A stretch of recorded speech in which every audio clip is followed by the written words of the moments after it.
ಪಶ್ಚಿಮ ಬಂಗಾಳದಲ್ಲಿ ಮಮತಾ ಮನೆಗೆ, ಅಸ್ಸಾಂನಲ್ಲಿ ಬಿಜೆಪಿ ವಿಧಾನಸಭೆಗೆ ಖಚಿತ. ರಾಜ್ಯದಲ್ಲೂ ತುಷ್ಟೀಕರಣ ಸರ್ಕಾರ ತೊಲಗಿಸಿ, ಪ್ರಹ್ಲಾದ್ ಜೋಶಿ ಕರೆ.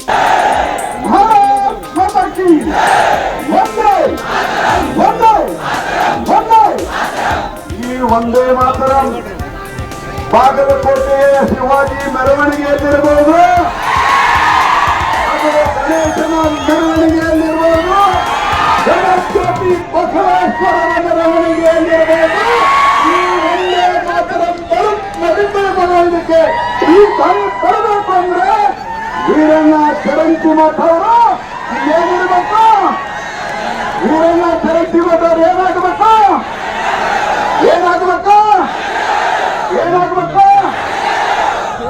ವೀರಣ್ಣ ಚರಂತಿಮಠ ಅವ್ರನ್ನ ಇಲ್ಲಿ MLA ಮಾಡಿ. ಪಶ್ಚಿಮ ಬಂಗಾಳದಲ್ಲಿ ನಾನು ಪಶ್ಚಿಮ ಬಂಗಾಳಕ್ಕೆ ಹೋಗಿ ಬಂದಿದ್ದೀಗ. ಪಶ್ಚಿಮ ಬಂಗಾಳದಲ್ಲಿ ಮಮತಾ ಮನೆಗೆ ಬಿಜೆಪಿ ಅಲ್ಲಿನ ವಿಧಾನಸೌಧಕ್ಕೆ ಮಾಡಿ ಬಂದಿದೆ.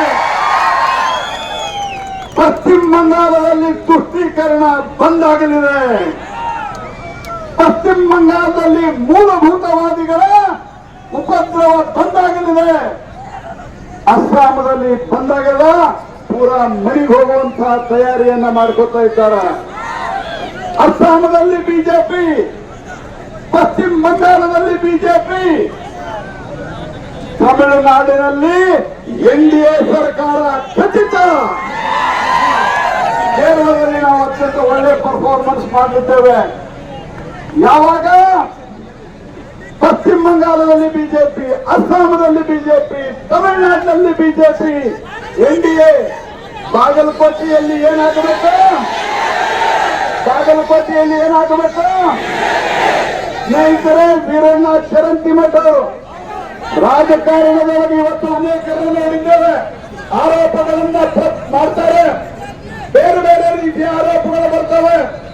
ಆದರೆ ವೀರಣ್ಣ ಚರಂತಿಮಠ ಅವರು ಇವತ್ತು ಇಷ್ಟು ದೊಡ್ಡ ಸಂಸ್ಥೆಯ ಅಧ್ಯಕ್ಷರಾಗಿ, ಅದರ ಜೊತೆಯಲ್ಲಿ MLA ಆಗಿ ಇಷ್ಟು ದೊಡ್ಡ ಪ್ರಮಾಣದಲ್ಲಿ ಅಭಿವೃದ್ಧಿಯನ್ನು ಮಾಡಿದಾಗ ಒಬ್ಬನೇ ಒಬ್ಬನ ಅವರ ವಿರುದ್ಧ ಭ್ರಷ್ಟಾಚಾರ ಆರೋಪ ಮಾಡುವಂತ ಧೈರ್ಯವನ್ನು ಮಾಡಿಲ್ಲ ಅಂದ್ರೆ ಎಷ್ಟು ಸ್ವಚ್ಛವಾದಂತಹ ವ್ಯಕ್ತಿತ್ವ ಇರಬೇಕು ಅನ್ನೋದನ್ನು ಅರ್ಥ ಮಾಡ್ಕೋಬೇಕು ನಾವು.